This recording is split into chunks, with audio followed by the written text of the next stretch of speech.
What is going on, everybody? It's the France. I'm waiting here for NXT review for last Wednesday's, this past Wednesday's episode of NXT, the final NXT of the year, and that, ladies and gentlemen, how you go off on your final episode of the decade of the year. That is how you send your fans home happy. It ain't no wonder NXT won this week's ratings war, which we'll talk about. No, we won't actually talk about this week because I am not doing it unscripted on Sunday. We are going to be saving that. That is my week off from Sunday of this week coming up till next Saturday. I'm going to be off for family, holidays, all that stuff. We'll be back to it all the final Saturday and Sunday of the year. Now, this show had two title matches, and as you can see, one of those titles have changed hands. Yes, I don't have a picture of Rhea Ripley holding the Women's Championship yet, but the simple fact is nobody had it edited and put online yet, and I'm not good at editing or, cutting out all that stuff. So we have Rhea Ripley as your new NXT Women's Champion, and of course, Adam Cole. No doubt in my mind he was not losing that championship. It is not the right time. It was... Now, last week when Finn Balor won, I'm sure I wasn't the only one questioning, why would you not give that to Keith Lee?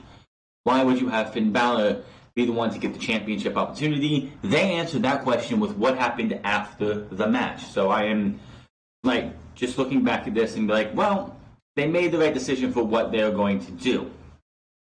That was the opener of the show.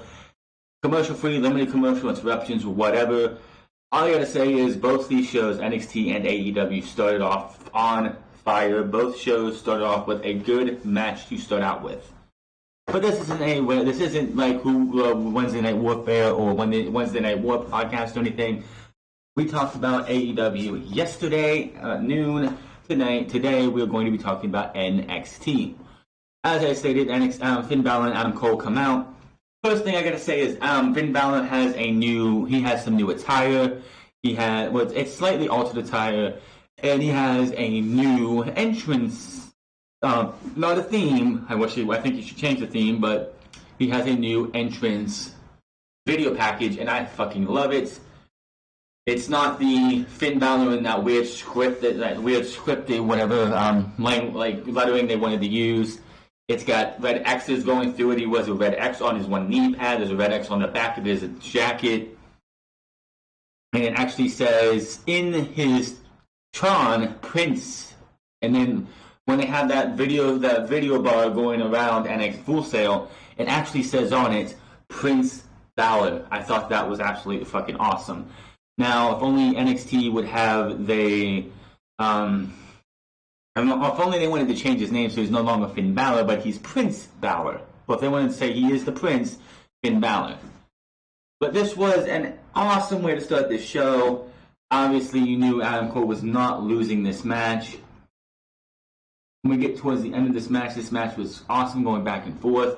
Cole goes for a panel on sunrise from the apron, but Balor drops him to the floor, then hits a running dropkick. Balor brings him back in and misses the coup de grace.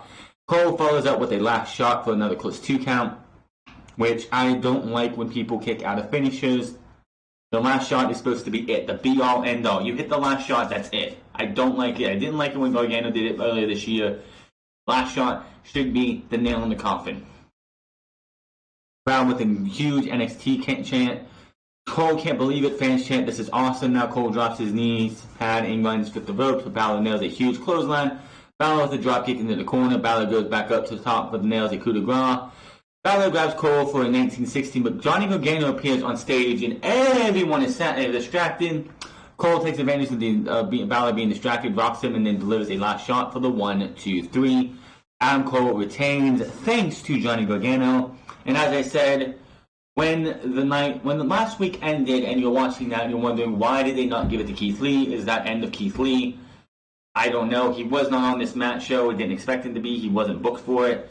But Keith Lee was nowhere to be found. But when it comes back to it, and now we watch NXT this week, it's more obvious now that they put Adam Cole versus Finn Balor, one, to get as much viewers as they could against AEW, even though I think Keith Lee has gotten to that point where they could put him up against Adam Cole and people would tune in to watch.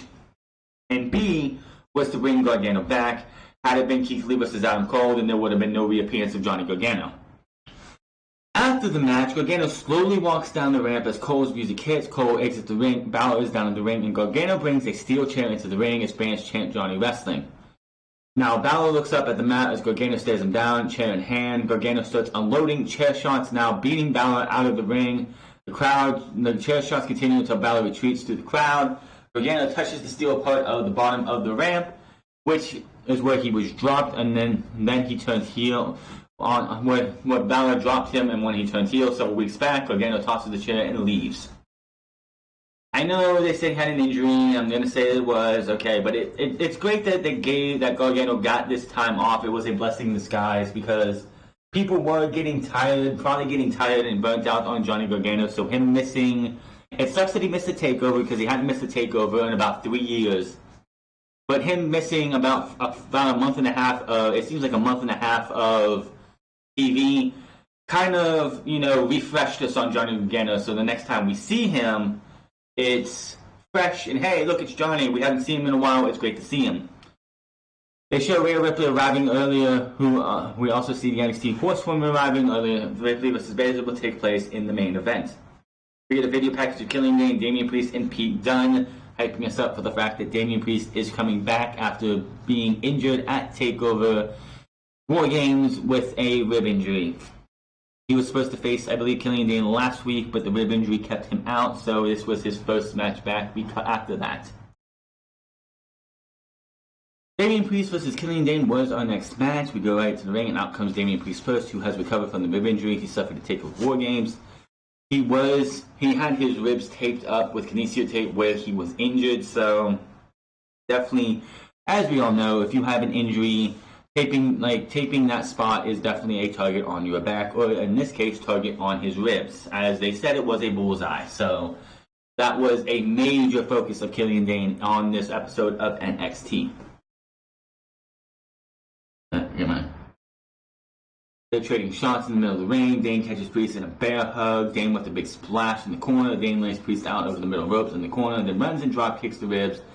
Dane runs again with a baseball slide drop kick, knocking Priest out of the ring. Dane takes the kinesio tape off of Priest's body and focuses on the ribs. Now, I don't know exactly the benefits of having kinesio tape on your body. People say I heard it relaxes the muscles or something. I don't know. If you see me in real life, you know I'm not an athlete, so I wouldn't have to use the kinesio tape anytime soon. If you know what a kinesio tape, what it actually does when you have it on, please let me know in the comment section below because I don't have a damn clue. These guys are going back and forth. Dane gets Priest on and hits another senton in the middle of the ring for a close 2 count. Dane with a fisherman suplex for another pin attempt. Priest fights up and out, but Dane drop kicks him. Priest rolls to the floor for a breather as we finally take a commercial break. Then we get a little bit closer down the match. There was a spot in this match where Killian Dane has the upper hand. And for whatever fucking reason, Full Sail Alive decided they wanted to shave your back to Killian Dane. Nikki Cross, who is married to him, tweeted out that he doesn't need to shave his back or his front for that matter. Just thought that was a little funny. Back and forth between these two as we get close to the end of the match. Dane counters a finisher and dodges a splash. Dane turns it around and goes for a powerbomb to powerbomb Priest, but then drops an elbow for a close 2 count. Dane shows some frustration and he charges in the corner with a big splash. Dane with an electric chair now, but Priest turns it into a victory roll for a 2 count. Priest comes back and rocks Dane again. Dane drops Priest again and nails another senton. Dane then goes up for the Vader Bomb, but Priest gets his knees up, comes in, hits the Reckoning. 1, 2, 3. Damian Priest is your winner. I think it's time for these guys to move on from each other.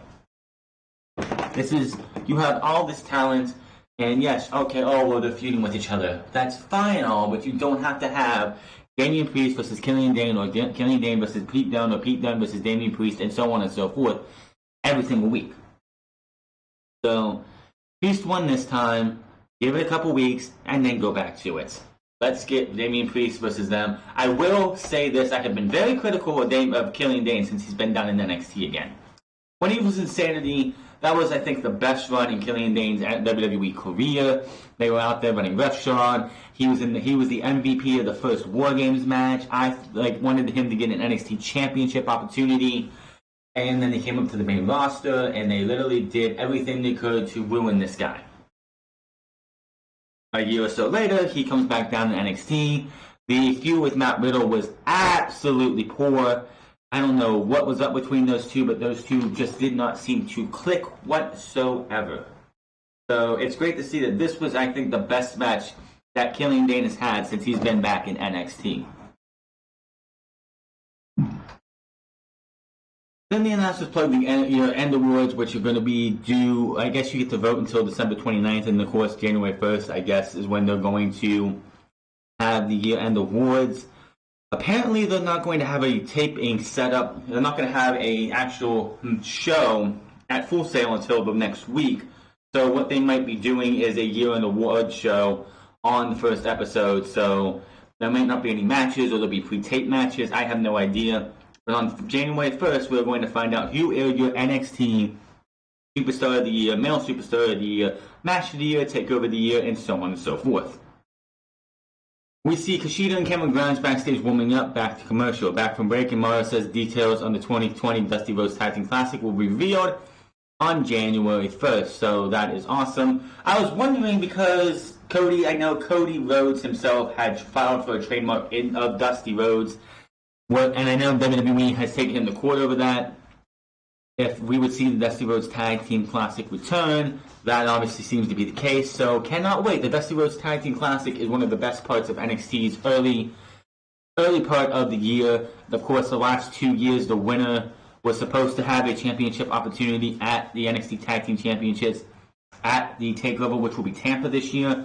I know 2 years ago was last year was when Roderick Strong and Pete Dunne took on the AOP and the Undisputed Era in a triple threat match because of what happened in the semifinal and in the finals, where the Undisputed Era came out to attack to make sure neither team made it to the finals.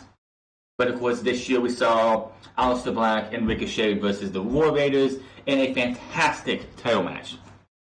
I'm just hoping that this year's Dusty Rhodes Tag Team Classic will be teams.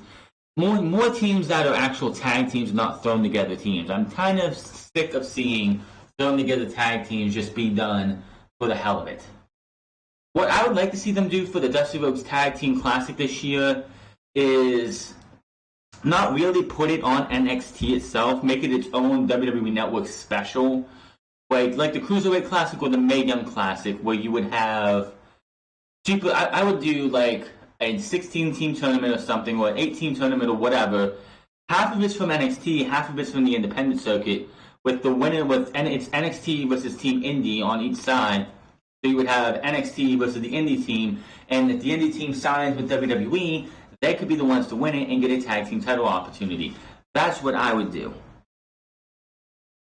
Cameron Grimes versus Kushida. This, of course, comes from the last 2 weeks. Kushida, of course, beat Cameron Grimes in his first match back, and then last week cost Cameron Grimes a match against Raul Mendoza, in which he stole Cameron Grimes' hat. Now, Kushida comes out after Cameron Grimes, and he has his glasses on. He takes his visor glasses off, throws them away, and then reaches down and grabs the hat of Cameron Grimes and puts it on. Cameron Grimes looks absolutely furious. He is not happy with the fact that this guy stole his property. And I'm going to be honest, if you look about what happened at TLC and The Miz and Bray Wyatt, and the fact that The Miz's house was invaded by Bray Wyatt and the Firefly Funhouse pals, Miz just stood there and looked like normal Miz who's not happy. This guy's hat was stolen, and he looked like he wanted to go out there and kill Kushida. That's a positive. The negative I have on this is the fact that you 50-50 book these guys. Now, I don't know, I'm like 50-50 book these guys within 2 weeks of each other. I know this is going to lead to a rubber match, which I don't think it's going to be at Portland. That's too far away. But I don't want to see NXT get the 50-50 booking disease that WWE main roster has. Cameron Grimes lost last week to Mendoza because of Kushida, so he had to get his revenge this week. I understand that, but it just is so aggravating that you see these guys go out there and you're just going to 50-50 book them. And unlike WWE main roster, I know we're probably going to see a rubber match, but I really don't want to see that rubber match right now. Grimes lost, Kushida won. They should have moved Kushida onto somebody else. Is this the best they have for Kushida? They brought this guy in from Japan, from New Japan, where the guy was just one of the aces, I believe, of New Japan. He was the ace. He was like one of the aces of the junior division, one of your go-to guys. And now you have him in NXT, just floating around, doing nothing really, just winning matches, and not really building any storyline. I know it's probably because he's not a good talker. He doesn't speak good in English yet. I don't know if he does or not. But it just...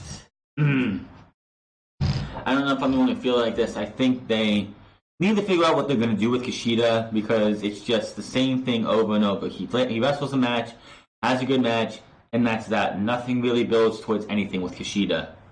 It looked like maybe something could be leading to this. I mean, what you could have been doing is having Cameron Grimes, like, anger, or like anger and vitriol or whatever, get the best of him, and Kushida ends up pulling a win out, and it just eats at Grimes, Kushida goes on to face other people, and Grimes just can't get over the fact that he can't put Kushida away, and you could have built this for the next 2 months, and led it to Portland with Cameron Grimes taking on Kushida, and then you would have had that's what Kushida gets Cameron Grimes gets the win.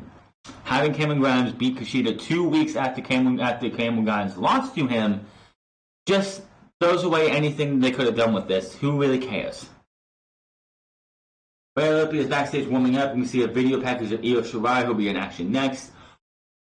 We see a tape graphic for the main event. That's always nice to see. Gives you a little bit, a little taste of realism when it comes to WWE when you have those tail of the tapes. Io Shirai versus Santana Garrett. Talk about one of the most backfired heel runs I think I've ever seen. Io Shirai. Why is this woman heel?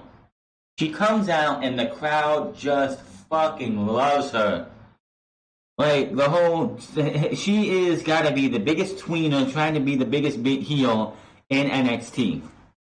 I know trying to be the biggest heel while Shayna Baszler is around is not something that's going to be able to be done, because Shayna Baszler is the top heel in NXT and in WWE for the women.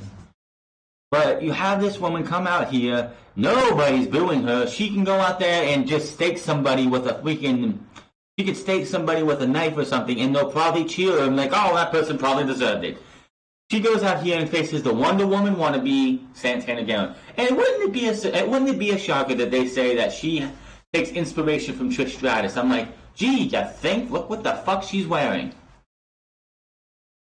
So these guys have themselves about a 3-4 minute match. Shirai has Garrett down on the knees. Shirai runs him with the double knees to the face. Goes up top, hits the outside moonsault for the 1-2-3. Nothing special here. Io Shirai with the win. The fans go completely crazy as they chant her name. And we go to replays. So again, Brian Alvarez put this out there. Why is Io Shirai heel?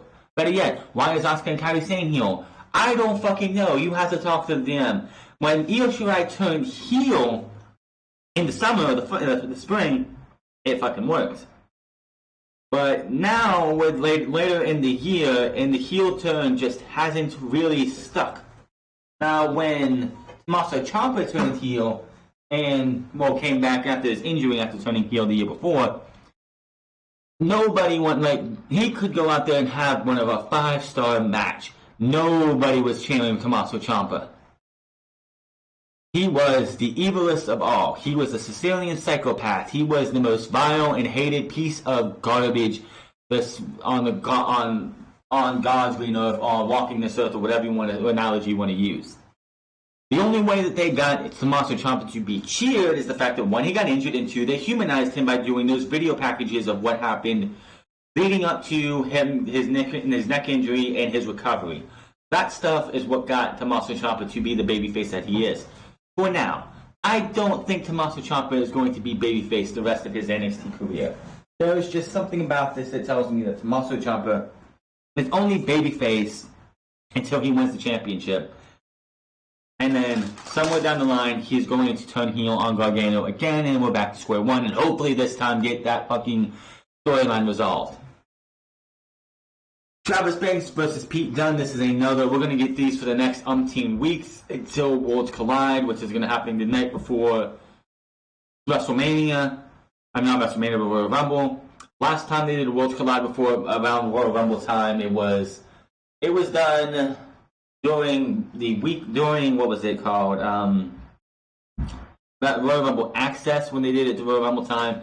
That was a tournament. Of course, the winning person got a title shot, and that's what we got. That's how we got the Velveteen Dream versus Johnny Gargano for the North American Championship, with Velveteen Dream winning it and holding that title, I believe, longer than anybody else in NXT history so far. But these two, if you have seen these guys wrestle before, they beat the hell out of each other. Super X-Plex off the top rope, done with a kick and a bitter end for the 1-2-3. Travis Banks could not be able to go on a 2-0 run after barely beating Jackson Riker last week. Another plug for the Year-End Awards. Kathy Kelly is backstage with Dakota Kai. Kai admits she was forced to get staples last week after the table bump for Mia Yim, but she brags about winning the match. Kai goes on and says she will continue to beat the rest of the women's division up until she becomes champion. There it is.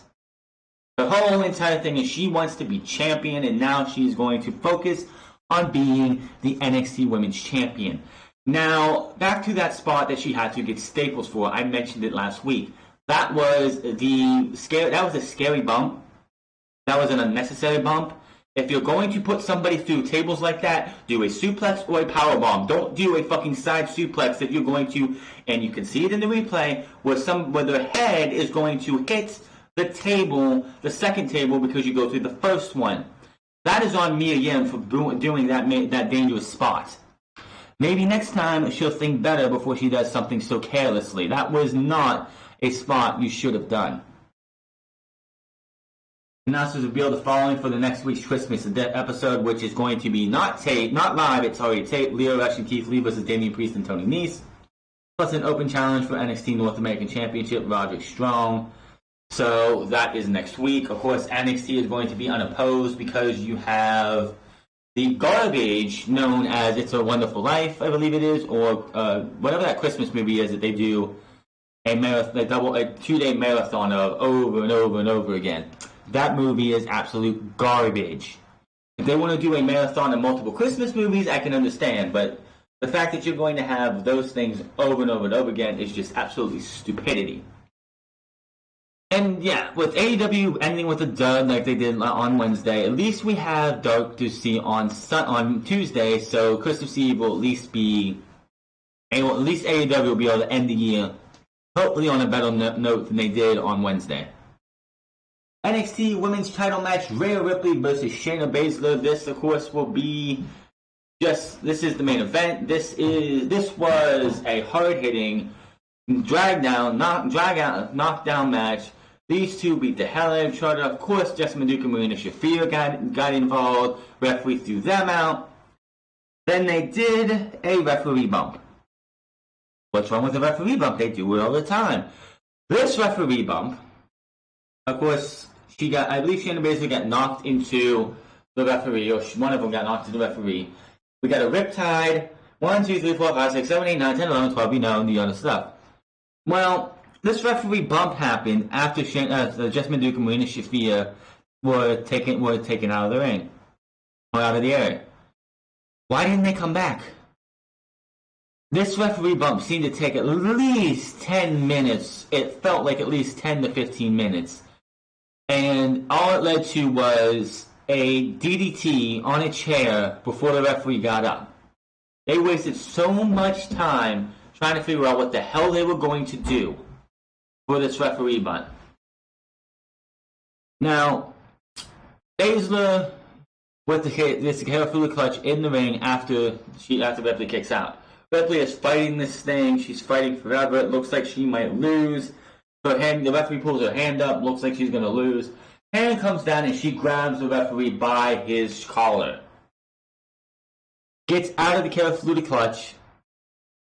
She puts the prism on, which is her 4-leaf clover her Texas Cloverleaf, where she drags them around the ring. It doesn't seem to work when she's going up against somebody the size of Shayna Baszler, because what the thing that's great about the Prism is when they're small enough that she can swing them around.